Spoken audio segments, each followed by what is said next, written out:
Good afternoon, students. Today we are taking some important topics like faith, one system, and asanas. I hope that you are increased your knowledge. Faith. This Sanskrit word which means knowledge or wisdom. Sanskrit शब्द से लिया गया शब्द है वेद, जिसका अर्थ होता है ज्ञान या बुद्धि। Vedas are 4 types. वेद 4 प्रकार के होते हैं: Rigveda, Samaveda, Yajurveda, Atharvaveda. Rigveda is formed about 3500 years ago. It means knowledge of the heavens. सबसे पहला वेद हमारा ऋग्वेद है।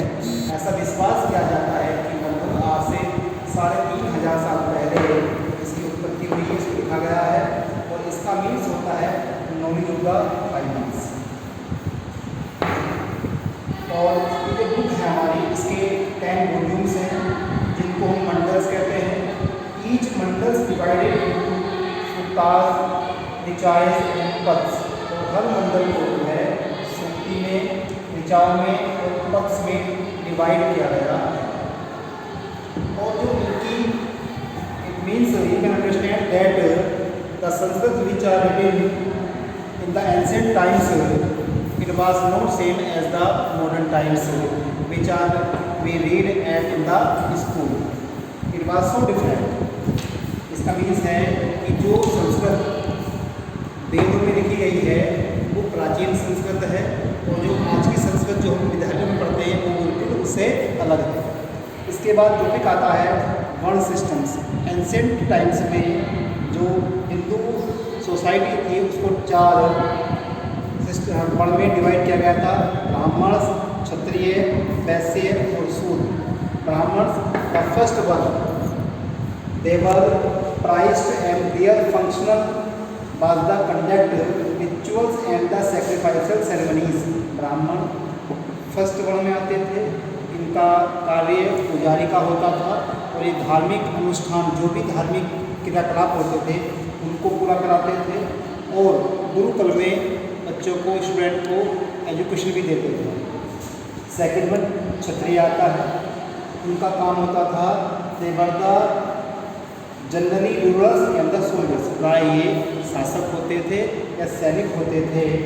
दे use to fight battles and protect their clans and tribes. और ये युद्ध लड़ करके अपनी जाति और अपने समुदाय की रक्षा करते थे। थर्ड वर्ण आता है Vaishyas. Vaishyas included farmers, herders, traders and craftsman and so on. इसमें ये लोग आते थे जो व्यापारिक गतिविधियों में जुड़े होते थे, यानी कि व्यापार इनका काम होता था। और फोर्थ वर्ण में आता है Shudras. It is the last one. They did are the menial jobs. Menial jobs का मीन्स होता है छोटे काम। जो समाज के काम होते थे उनमें छोटे छोटे जो काम होते थे, they are perform by the Shudras and they serve the other 3 classes. और इनका जो काम होता था, जो 3 ऊपर के जो वर्ण होते उनकी सेवा करना, ये भी इनका ही काम था। इसके बाद टॉपिक आता है हमारा आश्रम्स। एंशिएंट टाइम्स में ह्यूमन लाइफ को 4 आश्रम्स में डिवाइड किया गया था: ब्रह्मचर्या, गृहस्थ, वानप्रस्थ और संन्यास।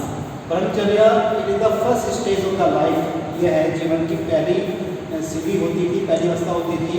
It becomes early years and lasted 25 years. ये जीवन के प्रारंभिक सालों से आरंभ होती थी और 25 वर्ष तक चलती थी।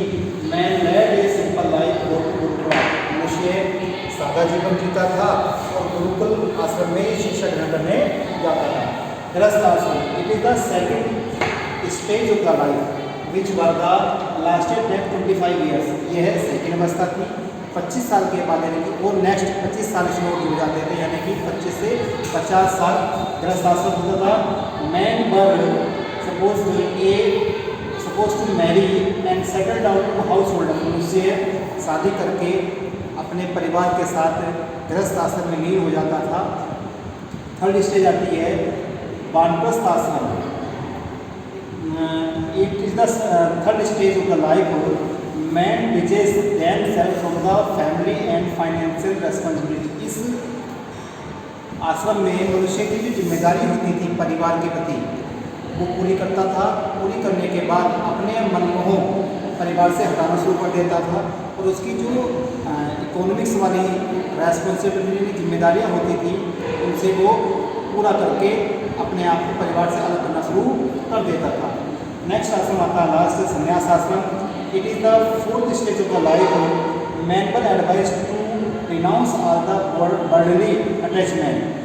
मनुष्य को सलाह दी जाती थी कि जितनी भी सांसारिक गतिविधियाँ हैं उनसे अपना मुंह भंग कर ले, उनसे अपने आप को अलग कर ले। Meditate and reach to the almighty. ध्यान करे, भजन करे, ईश्वर की पूजा करे, ईश्वर में लीन रहे और अंत में मोक्ष को प्राप्त कर ले।